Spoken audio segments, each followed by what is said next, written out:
All right, it is 4 p.m. I see we have Ashley and Joanne here. Then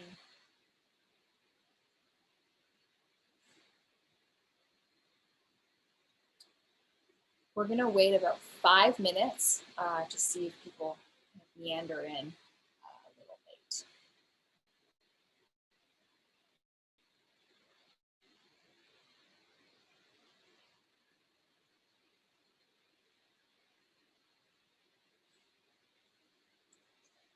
In the meantime, I would love to learn more about you, Ashley and Joanne. Are you guys students at Hanson College, or are you staff there? And what are you studying or teaching? If you feel like sharing, no pressure.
Hi, Joanne.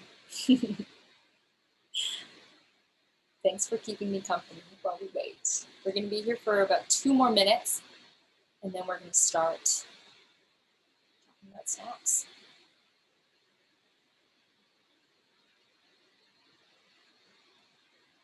Joanne, I'm not sure if you heard when I asked the question before, but I was just wondering if you are a student at Hanson or if you're a staff there. And if you are a student, what are you studying? And Aaliyah just joined us too. That's awesome.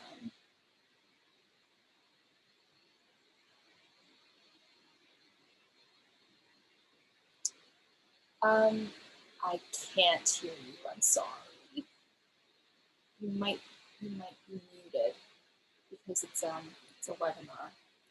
Feel free to use the chat to communicate. I will be monitoring that.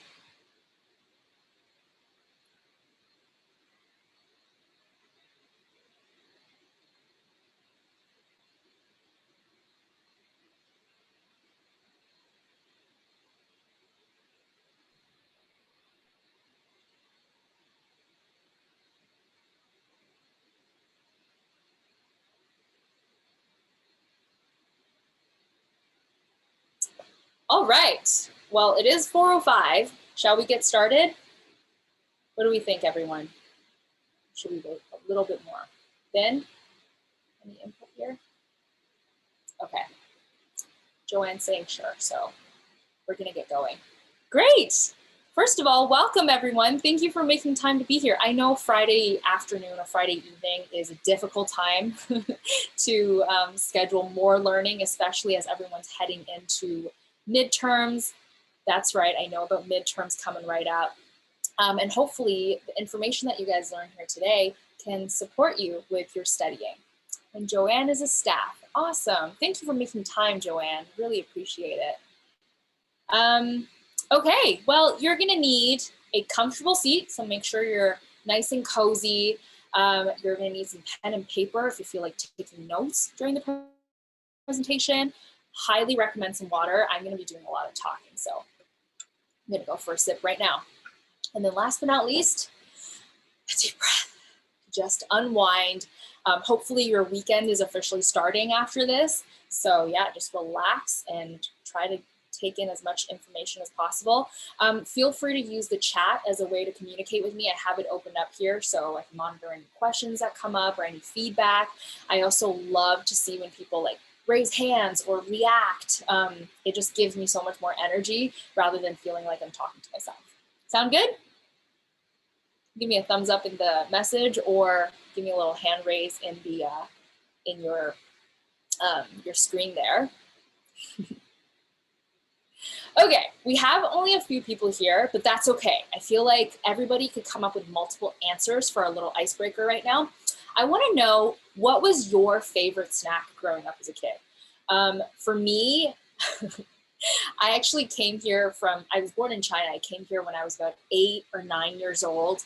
And I remember one of the first things I discovered in Canada was the combination of peanut butter and jelly on sandwiches, on bread. And it was like magic to me. I was like, sweet and salty, this is genius. Yeah, that was definitely one of my go-to snacks after school. What about you guys? Go ahead and comment in the chat with some of the snacks that you grew up with that you really, really loved, or maybe still eat to this day. Would love to hear. Chocolate, all caps. Yeah, can relate to that. Still a chocoholic for sure. Joanne says Cadbury chocolate, very specific. I respect that a lot. What about you, Aaliyah? And I think it was Ashley that was also in this. Yeah, I'm seeing lots of chocolate. We're gonna talk about what these snacks, like what categories or food groups these snacks fall under in just a little bit. Okay. Seems like chocolate is consensus here. Great, I'm a big fan of chocolate as well. Thank you for participating. Before we carry on, I want to introduce myself formally. Hi, everyone. I'm Keren, and it's very nice to meet you. I am a cognitive behavior therapy nutritionist at Kindred Wellness. Kindred Wellness is just my nutrition practice. And a lot of the times when I say that, people ask me, what is a cognitive behavior therapist or therapy nutritionist specifically? I actually come from a dietitian background originally, so it's very science-based, very research focused, which I loved my education at Ryerson University for that. However, as I began to practice nutrition on my own after school, I discovered that there's actually so much more to food than just physiology and chemistry. That there was also all these psycho-emotional elements to eating. Like, for instance, you know, when I think of chocolate, I think of like celebrations, I think of birthdays. There's also a lot of like reward and punishment systems that surround food. There's also stress eating. So a lot of feeling oriented experiences surrounding eating or food in general. And so I just wanted to build a practice that incorporates all of these things that I feel like exists within nutrition. So essentially what I do is I support people by designing nutrition plans for them. And then I also help them implement it as a lifestyle where we discuss and tackle issues that might inhibit them from forming habits, right? So we talk a lot about like mental health and feelings and emotions and how that impacts our food choices and our ability to stick to habits. So yeah, that's a little bit about my practice. In addition to that, I also love to brew kombucha. I'm a huge fan of gut health, probiotics. There's just so much more research coming out in recent years about the impact of our gut flora on things like our mood and mental health, as well as the quality of our skin, our ability to recover, our immune system. So it's such a mecca for health. And so I recently launched a line of kombuchas called Kindred Kombucha. Everything's very small batch, artisanal. I really believe in low sugar, minimally processed, especially when it comes to booch. I have my own podcast called Booch Please Podcast. I host that. And that is kind of where we deep dive and microanalyze the human experience. So I bring on guests to talk about things like grief or loss, eating disorders, lack of confidence, all of these things that are so taboo and stigmatized in everyday conversation, but absolutely has a huge impact on who we are as people and how we interact with each other. And last but not least, I am a Lululemon ambassador. So I support them in their community work. I love working with mindful athletes. So anyone who uses fitness or movement as a way to become a better person, to address personal development. And yeah, I've just really enjoyed my time working with them on that. So that's a little bit more about me. And onto my nutrition philosophy. I think it's important for me to share this because a lot of the advice and information that I'll be sharing is kind of coming from this standpoint. So first of all, within my philosophy, I'm very much science-based. Like I said, I loved my education at Ryerson. We did a lot of like public health, formal research, and I really believe that we have to respect the anatomy and physiology of our bodies rather than just like thinking like, oh, I read this article online that says this would be great for gut health, but with no scientific proof. I just hesitate to promote information that hasn't been proven in that regard yet. Secondly, I have a huge respect for individuality. So, I talked about physiology, anatomy. Every single person on the planet is different, both genetically, so really truly physically, and then also our circumstances in life are different too. Some people are moms, some people watching this might work 4 jobs, and other people might just be a student, or other people might be mature students. So everybody's life is different, and so nutrition really needs to respect that individuality element.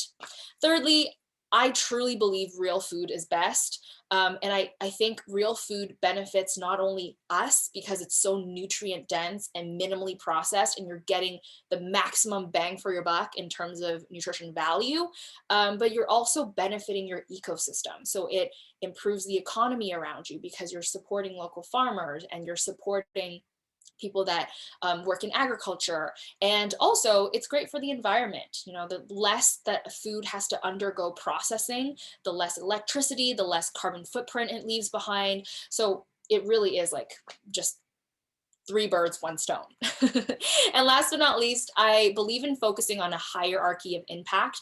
That's just a fancy way of saying I don't like to make 100 different changes at once. I think it's really important for people to focus on doing a few things really, really well, and then adding more on to their plate. I think everybody here is either staff or they're students, so they're all busy, right? We're all busy achieving goals, accomplishing in life. And it doesn't make sense for us to buy into these really extreme cleanses or detoxes that aren't sustainable. Really just trying to focus on consistency. So what I like to do in my practice is choose 1 or 2 things that are going to make the most impact, focus on that first, and then add on the auxiliary or accessory pieces of nutrition from there.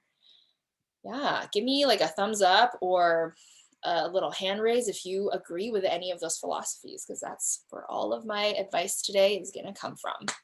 And I also want to acknowledge that nutrition is confusing and it is overwhelming. There are thousands of cookbooks, diet books, so many nutritionists out there, so many talk shows that touch on nutrition that all seem to give opposing advice, or just some people say carbs are good, some people say carbs are bad, some people say fats are good, some people say fats are bad. So which is it? What is the truth? And I just want to say I get it. I got you. We're going to talk about things that are very foundational and scientific today. And I'll explain why and how everything is, because I think that's important for you to know to make autonomous decisions going forward. Okay, so we're going to address macronutrients, that's quite the buzzword these days, and what they do for you. What are fats, carbs, and proteins? What do they mean? And then we're going to talk about the Kindred snack template. So I'm going to give you a template to build all of your balanced snacks from. And following this, this recording or this webinar, we'll also send out some follow-up resources. So I'll send you some recipes and some infographics and notes about the session so that you can keep it really handy and just keep it in your fridge even, or on your fridge, I mean, when you're making snacks to make things really simple for you. And we're also going to talk about snack combinations and maybe come up with some recipe ideas together at the end there. We're going to brainstorm it. And last but not least, I'm going to throw in 2 bonus habits that will minimize emotional and boredom snacking. I don't know about you guys, but ever since the pandemic started, even before the pandemic, but especially after the pandemic, emotional and boredom snacking have been at an all-time high for every one of my clients. And it's something that we've really had to address together because, like I said, food isn't just about, you know, it's not just fuel sometimes, it's also the cycle emotional response and coping mechanism. So we're going to talk about some habits that are going to minimize your mindless snacking and make sure that what you do is intentional and mindful and you're in control. Sound good? Okay. You are welcome, Joanne. Appreciate you. Okay, some goals when we're snacking. Here are some things we want to achieve from snacking, because if we don't understand what the end goal is from a snack, then how do we know if it's a good snack or not, right? Okay, so 4 things that we want our snacks to do for you, or 3 things, I should say. Can't count. Number 1, our snacks should improve cognitive function and mental clarity, especially if you're an academic, if you are learning, you want to retain the information that you're learning. So we need our brains to be at top notch here. Secondly, we want to satiate you between meals. And that means regulating your blood sugar levels. What I don't want your blood sugar levels to do is this. We don't want roller coasters. We want it to be sustained so you're not constantly feeling hungry and then tired, hungry and then tired, okay? And last but not least, your snacks should be able to give your body the right building blocks to maintain healthy function. And what I mean by that is you are quite literally what you eat, in that your skin, your tissues, your bones, your blood, your hair, everything about you is made from elements that are broken down from food. So for instance, I have some sourdough bread here in this photo. The carbohydrates from that are going to break down into glucose units that are going to fuel your metabolism and make things like rebuilding, recovering, making new tissues possible, right? So every single part of you kind of comes from food. And so that's why we need to make sure your snacks are nutrient dense so that you have the right building blocks to make a really healthy version of yourself. What your snacks shouldn't do is I don't want your snacks to distract you with constant hunger. If you're feeling hungry 20 minutes after eating a snack, then that snack did not do its job. Okay, and there's nothing more distracting than hunger. I get it. I can relate to that. I also don't want your snacks to cause bloating. A lot of the times when our snacks are not coming from nutrient dense sources or not coming from whole food sources, they can be really irritating to the digestive system. So they can make you feel gassy and bloated and uncomfortable in your body, and that's not a good feeling. Thirdly, your snacks should not make you more tired and lethargic. I think everyone here can relate to, you know, a holiday dinner where they've eaten too much or eaten too much of a particular food, like extra mashed potatoes or like extra turkey or something like that, and that put them to sleep or made them feel very tired and nappy. Your snacks should not do that. It should give you energy and give you a boost rather than make you make your energy levels low. And lastly, I don't want your snacks to disrupt your main meals. Snacks are not supposed to replace or defer main meals. They're supposed to supplement and support it. So our meals are still the priority in terms of nutrition and fuel throughout the day. Our snacks should just support it. Does that make sense? Sometimes when people snack too often or snack too much, or they eat snacks that are not balanced, it can throw off their appetite for like dinner or lunch. And we want to try to avoid that when we're snacking. Okay, so here's a big idea. The snacks that we eat right now are imbalanced. I asked everyone here for their favorite snacks. Someone said chocolate, someone said Cadbury chocolate specifically. And I said peanut butter and jelly growing up. So these snacks that we've kind of been taught to eat in the standard Western diet are very high in carbohydrates and fat, right? That's kind of the common denominator in all of the snack examples that we provided even today. And the other ones that I can think of are things like cereal, chocolate bars are one, candy bars, also chips, potato chips. All of these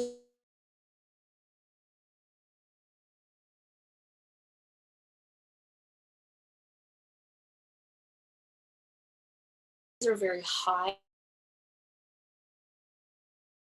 And other things help and jumpstart your metabolism. And as a result, this can affect your insulin and energy regulation systems, as well as add to the inflammatory load in your body. So all of these things are just ways of saying you're adding extra physical stress on your body on top of any mental or emotional stress you might have from, having to do exams or having to grade papers and things like that. So we definitely want to be mindful my clients to curate snacks. You'll notice there are 3 components here, and they are listed in order of not importance, but in order of neglect. And here's what I mean. So I don't think veggies are more important than fats and carbohydrates. I just think we tend to forget about them the most. So I like to put that first and make sure that that is out of the way and that is addressed and taken care of when we're forming snacks. So I recommend starting with 1 cup of vegetables of your choice. I know everyone watching this is probably like, vegetables? That's not what we wanted to hear. But it's true, and I'm going to talk about why veggies are important as part of your snack. If you don't like the taste of veggies, there are tons of ways we can try to mask it for you and work around your palate. So this is where that individuality element comes in. Secondly, we want to get 2 to 4 ounces of lean protein. Okay, and again, we're going to talk about why protein is important. And also, proteins are another kind of food group or macronutrient that tends to get neglected really easily. We're all very good at eating carbs and fats. Like I have no fear that everyone watching this is great at finding carbs and fats to eat, but it's proteins and veggies that tend to be just neglected and forgotten. And so lastly, the third part is you get to choose between carbohydrates or fats. So not both, ideally not both at the same time. If we're being specific, ideally you pick one or the other. And we're gonna break that down too. Okay, to start, let's talk about veggies. We're aiming for 1 cup. I love vegetables because they're a very filling source of fiber. Fiber is awesome for your gut health. It helps you to form stools, it helps move things along, and it also helps to feed the gut bacteria that are innate in your colon. Okay, so they're almost like prebiotics that feed the probiotics in your gut. Double duty there. And then veggies are also just packed full of micronutrients. So all the things I mentioned before, vitamins, minerals, antioxidants, phytonutrients, these are like spark plugs for your metabolism. So you can have all the proteins, carbs, and fats, but your body may not be able to use that efficiently without the presence of these micronutrients. So that's why they're so vital. And can anyone think of some examples of vegetables, specifically low carb vegetables? So, things like sweet potatoes, plantains, those are part of the carbohydrate category. We're just gonna separate out low carb veggies as its own food group right now. Can anyone think of some examples? Vin, Joanne, Ashley, anyone? Oh, we have some more participants. Phoebe, Aaliyah, carrots, yes. So guys, I chose this photo for you because it has some of my favorite veggies, so it should give you some hint. Kale, yes, you can throw that in a smoothie. You can bake it into kale chips. It's a great alternative for potato chips. Yeah, I love carrots for dipping. Phoebe, hi Phoebe. Do you have any low carb veggies that you could think of that you could snack on? I also love sugar snap peas, which are these little peas in the photos right here. People always forget about them. They're so good. They got a very nice, like inherent natural sweetness to it. I also love bell peppers, cherry tomatoes, especially in the summertime. Cherry tomatoes are a go-to for me. Yeah, love those. And some keywords to look for when you're buying or looking for vegetables for snacks is obviously raw, right? That means it's literally from farm to table, like directly from the ground. Also steamed, baked, or grilled. So these are going to be lower in fat. They're not going to have a lot of additives added to it. So it's a little bit healthier. Keywords to look for. Okay. Cucumber. Yes, I forgot about cucumber. That's a great piece of input right there. Awesome. And the second thing we want to address in our snacks are lean proteins. So lean proteins means protein options options that are very protein dense and lower in fat and carbs. So very, very pure proteins. We're typically aiming for around 2 to 4 ounces here, depending on your goals and body composition. What I mean by that is, so I'm a 5'2" female. For the most part, during the pandemic, my lifestyle is pretty sedentary. I'll work out for about an hour a day. I'll go for maybe like a walk on certain days, not on days like today when it's super snowy. So it's pretty sedentary. So for me, I'm on the petite side and I'm not moving a lot. I'll probably aim for around 2 ounces of protein. For someone who's 6'5", maybe they're really active, they run 15 kilometers every single day, then they're probably going to need more protein than I do. They're going to need more like 4 ounces. So try to figure out what the number would be right for you, and feel free to test it out too. You don't have to start off knowing right away. You can play around with the numbers yourself. Joanne asked if we can give some examples of lean proteins. Absolutely. We're going to go through those together. Don't you worry. Before that, though, I'm going to address what proteins do in the body. I think proteins have this very bro-y persona of like building muscle. Yes, that's one thing that proteins do in your body. It actually has 100,000 different functions in the human physiology. Part of it is it helps to slow down the digestion of food. So it's very satiating. It increases the satiety factor of whatever food you pair it with. It also is a very vital component of hormones, including your sex hormones like testosterone, estrogen, progesterone. And then there's also insulin, right? Your energy regulation hormone. That's also very important. Muscle retention. If you work so hard in your workouts and training and you build some muscle, you want to retain it. You don't want to waste it away by not getting enough protein. And last but not least, proteins are also a big part of the nervous system and immune function. During this time with the pandemic, our immune system is arguably more important than ever. So getting enough protein is going to boost your body's natural immune functions. So some examples of this, Phoebe mentioned beans or sprouts. So these are actually really good examples of what we've been taught to be protein sources, but they're actually not the greatest. So specifically with something like black beans or pinto beans, yes, they have protein in them, but they actually have more carbohydrate content than protein. So if you're considering that as a protein source, you have to account for the fact that it's also going to give you carbohydrates too. So it doesn't throw off your balance or overall intake of carbs. Does that make sense? And sprouts, I'm thinking like alfalfa sprouts or bean sprouts, something like that, right, Amanpreet? If you're talking about that, I would actually count that as more of a vegetable than like a low carb veggie, just because it doesn't contain a lot of protein. So examples that I like, just like the photo, are things like Greek yogurt, Icelandic yogurt as well. Cottage cheese is another one that's plant-based or vegetarian. If you're dairy-free, tempeh is a really good concentrated plant-based source. If you eat meat, then low-sodium beef jerky. There's a brand called Oberto's or Larissa's Kitchen that's much less processed and doesn't have MSG added. And then also, what else? Eggs. Yeah, eggs are a great source of protein. They also do have some fats in them, but I love eggs as a way to get some protein in first thing in the morning. That's a great example.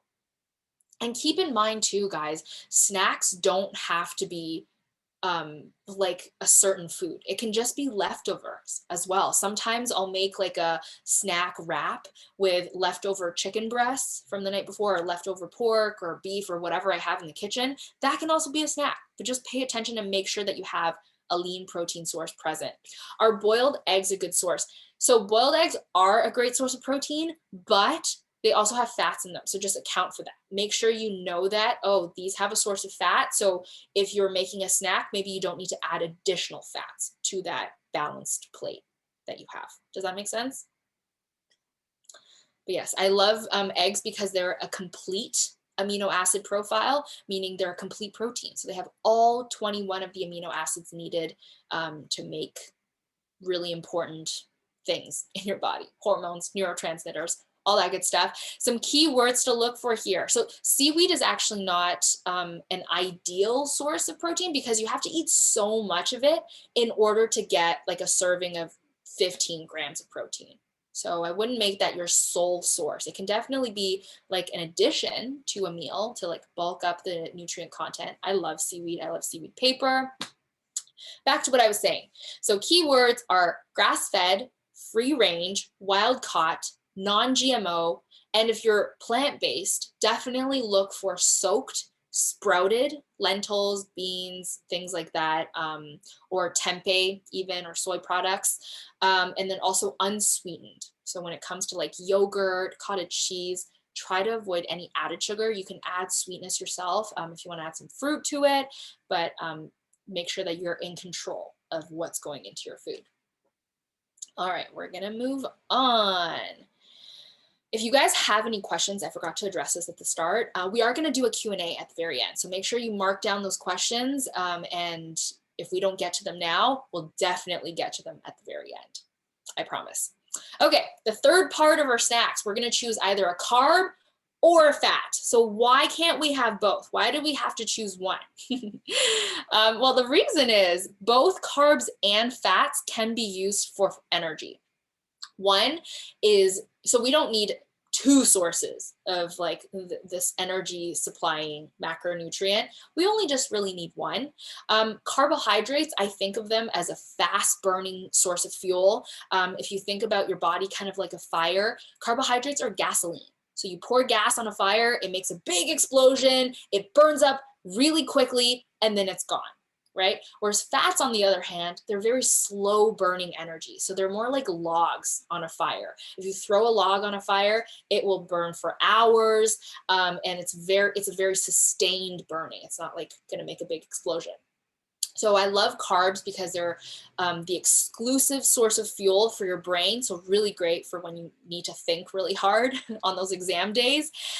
They also contain some fiber in there. You know, as we talked about, fiber can be really good for gut health and it can be filling. And then also their carbs are great as like a post-workout recovery fuel because they're so fast burning. You can get some good nutrients into your cells right away using carbohydrates. Whereas fats, on the other hand, they're slow burning, so they're very satiating. They'll keep you full for hours. And if you are on the go, or you know that you're not going to have access to a packed snack or good snack options, then make sure you get some fats in because that's going to keep you leveled and keep you sustained and satiated for long periods of time. And fats are also part of the digestive system as well. They help with the uptake of fat-soluble vitamins like vitamin D, vitamin A, vitamin E, vitamin K, and they're great for when you're feeling more sedentary, when you're not as active. So yeah, most of the times during the pandemic, I'll probably reach for a more fat-centric snack versus a carbohydrate one, just because I sit on my butt all day on the computer with my clients. So examples of carbohydrates. Can you guys think of any? Carbohydrates or fats? Either one? One of my favorite carb snacks is just fruit. Most fruits are a source of carbohydrates. So like berries, bananas, I love coconut water sometimes. You can also do like a rice cake or rice cracker, sourdough bread. right? Bread that's been fermented with a live bacterial culture, that's going to give you more micronutrients and less gluten content. And then as far as fats go, I absolutely love nuts and seeds, or I'm on a real almond butter kick right now. Loving almond butter. Going back to my my childhood with the peanut butter and jelly, but elevated a little bit more, a little more nutrient dense and fancy. Nuts and seeds, whole olives, or any sort of cooking oils like coconut oil, butter, ghee, extra virgin olive oil. So some key words when you're shopping for carbohydrates that you want to look for. First of all, whole grain. So that's going to signify that the entire, like the product isn't bleached. It's not refined. They're using the whole grain, the entire part of the grain. Whole food sources, sourdough, like I said, unsweetened. This is so important when you're looking for carbohydrates. You know, with fruit, for example, try to avoid canned stuff, you know, stuff that's been preserved in syrup. And try to avoid any like sweetened fruit juices. Try to aim for the real stuff, the whole food stuff. And also a good rule of thumb is 5 ingredients or less. Anything that has 5 ingredients or less, it's going to generally be less processed than other things with more ingredients added to it, more chemicals added to it. And with regards to fats, I always like to look for the word extra virgin or cold pressed. What that means is that fat has not been exposed to heat. Oftentimes with olive oil or any sort of liquid oil, if they've been exposed to heat during the process, the extraction process, that negates that fat's health properties. So when it comes to things like canola oil, sunflower oil, safflower oil, peanut oil, they've been fried at such high temperatures, and there have been so many chemical solvents added that the end product that you get is just not nutritious at all. It actually adds to the inflammatory load in your body. It feeds the inflammatory pathways in the body. So we want to avoid those. Look for extra virgin, cold pressed. Raw is another great word. Like when it comes to like almonds, cashews, hazelnuts, things like that, look for raw nuts or seeds. Dry roasted works too. That means it's been roasted without the addition of oil. And again, to reiterate, try to avoid vegetable oils or hydrogenated oils like margarine. Stuff is not good for you. Okay.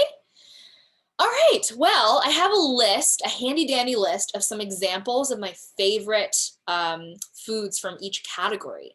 I would love to give you, let's say 2 minutes to come up with a combination snack that would be great for when you want some carbohydrates. Does that sound good? I'm gonna give you 2 minutes, so until 4:40.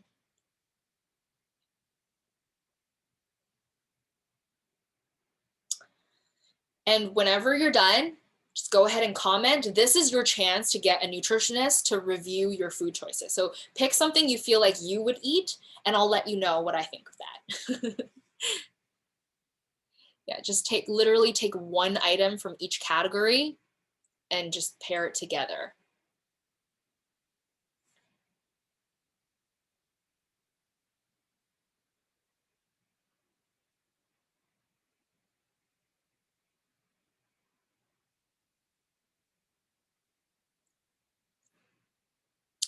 One more minute.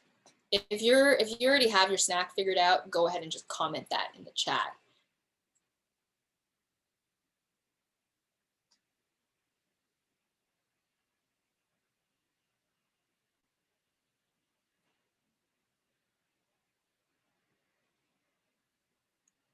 Vin says, cherry tomatoes, shrimp, yum, and rice cakes. I love that. We have to write it in. You have to write it in.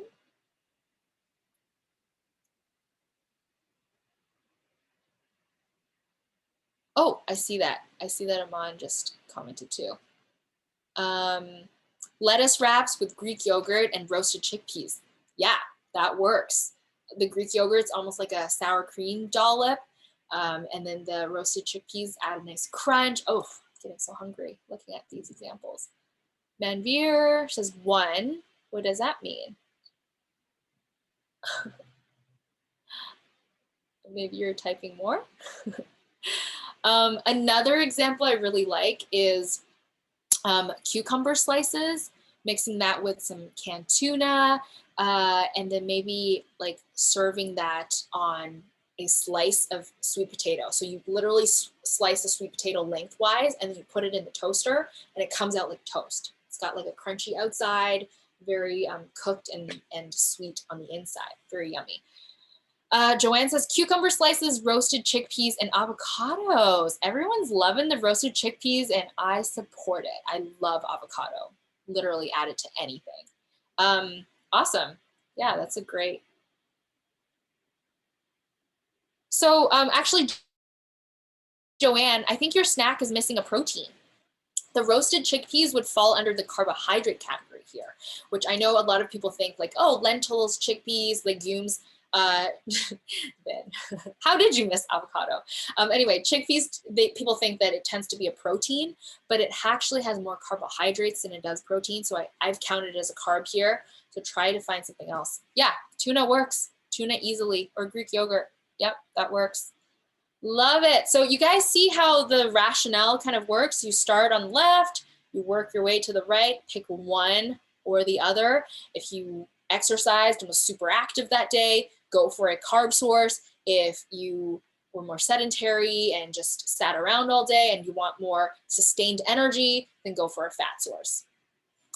Phoebe says, low sodium beef jerky and Greek yogurt and shrimp. Okay, those are all protein sources. So in order to balance that out, you would need to add a vegetable and a carb or fat to make it a balanced snack. Okay, and don't you worry, guys. I'm going to send you 4 recipes. A lot of them are plant-based so that you can figure out your snacking at home and really implement this information. Cool. Thanks for participating, Phoebe.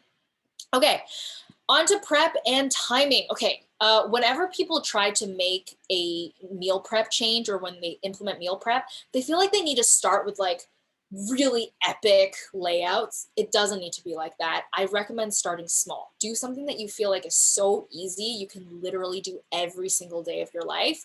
That's going to be the thing that moves the needle the most. Okay. And you want to add progress incrementally from there. So to start, a really good example or starting place could just be to pre-wash and chop your vegetables, because that's the thing that people tend to forget the most. Like everybody here was so good at picking out like even proteins, carbs, and fats. I'm sure when it comes to adding veggies, that will be the most difficult thing. So even if you just pre-wash and chop them, that's a great start. You don't have to pair it. You don't have to do anything else to it. And really, that's the bulk of my work as a nutritionist is I try to see where people's blind spots are, and then I rein them in. Like sometimes they're so excited, they want to do 100 different things at once. I have to be like, no, let's focus on these things first. And then in a couple of weeks, we'll add on this extra piece there. And that's what makes my job so fun. It's literally like a Jenga or Lego. And when it comes to timing, guys, I recommend you prioritize main meals. So again, try not to have your snacks detract away from when you're eating breakfast, lunch, and dinner, and space out your eating every 3 to 4 hours or so. Okay. Usually I'll eat lunch around 12, so noon, and then I'll have dinner around 6 p.m. So that's coming up, and I'll have a snack at around 3 to 4 p.m. to tie myself over. So I'm not ravenous by the time I get to mealtime. I have like clear head and I have some chill to think about what I'm going to eat intentionally rather than just eating whatever is convenient and quickest in my fridge and freezer. We've all been there. Okay, here are 2 bonus tips before we wrap up to help you beat boredom and emotional snacking. Number 1, drinking water. This is, again, very underrated. Try to aim for 2 to 3 liters a day. If you're more active, definitely aim for 3. And the reason for that is a lot of our thirst cues are often confused for hunger cues. So when we want something to nibble on, when we want to chew something, we think we're hungry, but it's actually because we're thirsty. When you're even 2% dehydrated in your body, you feel visceral symptoms. You become crankier, your cognitive function decreases, your ability to retain memory or memorize things decreases. and it can promote like a lower mood. So for that reason, we think we need to reach for food when really we're just dehydrated. We need to drink some water, and water is just part of every single metabolic pathway. So it's very, very vital, and it's free. Easy way for you to manage your snacking habit starting at your physiology. Secondly, I like this idea of prolonging your reaction time between when you want a snack and when you have the snack.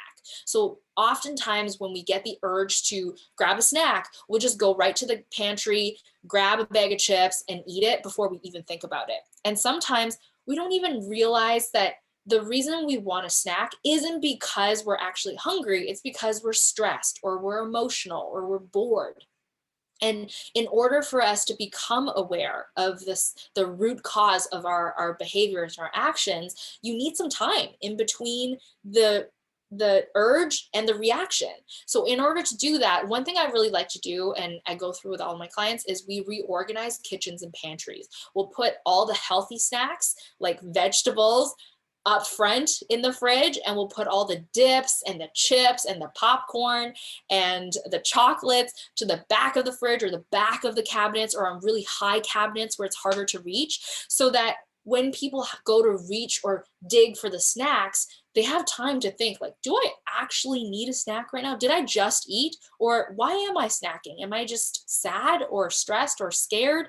What's happening here? They have more time to react. And then also, setting a timer is a great strategy too. If you feel the urge to snack, set a timer for 5 minutes. Sometimes after 5 minutes, you still want the snack, and that's okay. Let yourself have it. There's no need to apologize. But sometimes after the 5 minutes, you might also find like, oh, wow, that urge was very intense, but now it's subsided because I don't actually need food. I just needed to resolve that problem or that issue that was on my mind. So those are two things that I feel like have helped me significantly and are just, they're free and they're easy to implement. So why not give them a try and put in that effort consistently? Okay, so I know we're at time here, but I'm going to stick around to answer any questions or questions for you. If you guys want to stay in touch with me, you can email me. You can find me on Instagram at kombucha.mommy. You can tune into my podcast, or you can find me on Clubhouse as well. It's this new app that all the cool people are on apparently, and my handle on there is just Keren Chen. I would love to stay in touch with you. Again, I'm going to stick around to answer any questions. I think I see here that my Q&A is showing one question, but it's not popping up for some reason. Oh, yeah, my Q&A is not popping up. Vin, do you mind accessing the Q&A for me and then just maybe typing the questions into the chat, because mine's not coming up. I apologize for that.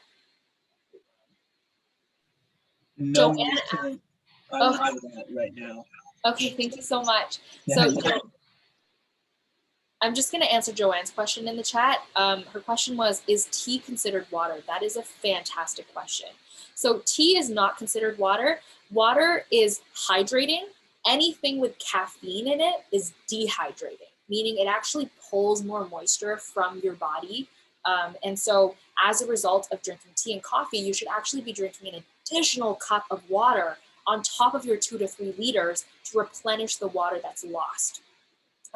If you're drinking things like herbal tea, like spearmint tea, or oh, it's all caffeine free, then awesome. Yeah, those are great. Then don't worry about it. Those can definitely be part of your hydration. Vin asks, what is the meaning of non-GMO mentioned in lean protein slide? Great question. Thank you for bringing that up. Non-GMO. That was from a Manpreet. Manpreet, okay. Great questions from a Manpreet. So non-GMO means a lot of like tempeh or soy products. Sometimes they can come from a GMO, so genetically modified seed or source. I actually prefer non-GMO because it is better for the environment, it's better for the economy, and also it's going to be more nutrient dense. Anything that's genetically modified, they've been modified so that the crop or the product is more resilient against things like pests and insects. or diseases in the plant community. So they're not really designed with maximum nutrition value in mind. So oftentimes you'll find GMO products do not have as many micronutrients or just health benefits compared to non-GMO. So look out for that if you're buying tempeh or tofu, for example, for protein. Yeah, those are things that you want to look for. Or if you have like or if you're looking for like a protein powder blend, a lot of the times that's important too. The vegan proteins are made from a blend of different plants and vegetables all like combined together. Just make sure that those plants are coming from non-GMO sources. Hope that cleared things up. Okay, next question. Can you please give some information about foods to deal with dry skin issues like acne and pimples because of dry skin? Oh my God, absolutely. I have like a patch of, I don't know if you can see it, eczema on my hand right now, just because it's winter and I have a genetic predisposition for eczema, so I get the dry skin dilemma. So when it comes to skin, a lot of the root causes of the issues are coming from your immune system, your detoxification system, and your digestive system.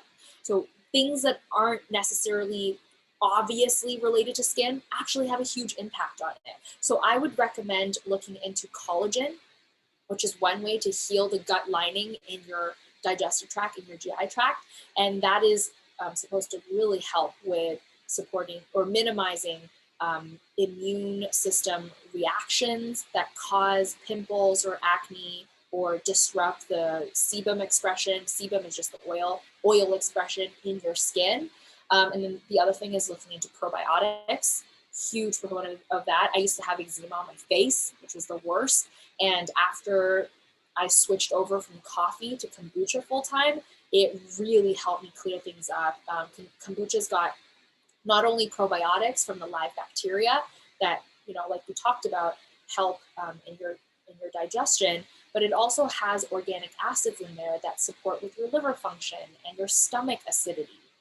All of these things are part of digestion, and they're all influential on the quality of your skin. So I would say start in your digestion. And if you have any specific questions, we can definitely set up like a free 15-minute one-on-one consult to kind of get to the bottom of it and how I can potentially support you in healing that. Any suggestions for snack options when I'm having a sweet tooth? Yes, fruit is gonna be your friend. And the other thing about having a sweet tooth is we don't need as much sweetness as we think. Sometimes just a little bit of sweetness can go a long way. But fruit is my go-to thing. I love doing smoothies. I love using bananas in baked goods. So like there are these like 3-ingredient pancakes that I love making. It's just bananas, 1 egg, and a little bit of baking powder or baking soda. And that has like just the right amount of sweetness, but it's also not overdoing it. Sometimes I find the more sugar I eat, the more I crave it. Because you're just sending your insulin and blood sugar levels for a deep dive afterwards. So, you know, sometimes a little bit goes a long way to helping you regulate that. Yeah, that's great. Dark chocolate is also great. There are a lot of small artisanal companies that don't use white sugar or table sugar to sweeten their chocolate. They use things that are more natural. Sometimes it's honey, sometimes it's maple syrup. These are, of course, they're still sugar. They have carbohydrates in them. But they also come with more polyphenols and antioxidants and things like that. So just making that little switch, you're elevating your nutrient intake. You're taking in more micronutrients than just eating like a piece of chocolate from Shoppers Drug Mart. Yeah. Okay, any other questions here? Awesome. And again, guys, if you have any questions you want to address privately, feel free to email me or feel free to DM me on Instagram and just let me know that you're from Hanson College. Oh, there are more. Okay, I'll stick around. Phoebe asks, what food to choose to increase your skin collagen? Awesome question. Lots of whole food options there. I love drinking bone broth. It's one of my favorite things in the wintertime. So you can make that from fish bones or beef or chicken bones. Bone broth has a lot of the minerals and collagens that are naturally in connective skeletal tissues like bones and cartilage and whatnot, and that's going to deposit a lot of great collagen into your soup. Aside from that, also really like, I think seaweed is another one that has a lot of collagen, I believe. I'm trying to think about plant-based sources. I know mushrooms are good for that too. So yeah, those are some things to start. And I find sometimes the foods that have collagen in them, like bone broth or like bone marrow, that's not appetizing to a lot of people, especially if you're plant-based. So that's what I would recommend looking into a collagen supplement. Two brands I really like, and I'm not sponsored by them, are Vital Proteins and Spruce. I find that they have like really clean, high quality products, and yeah, just make sure it's unsweetened, unflavored, and you can add flavors in yourself.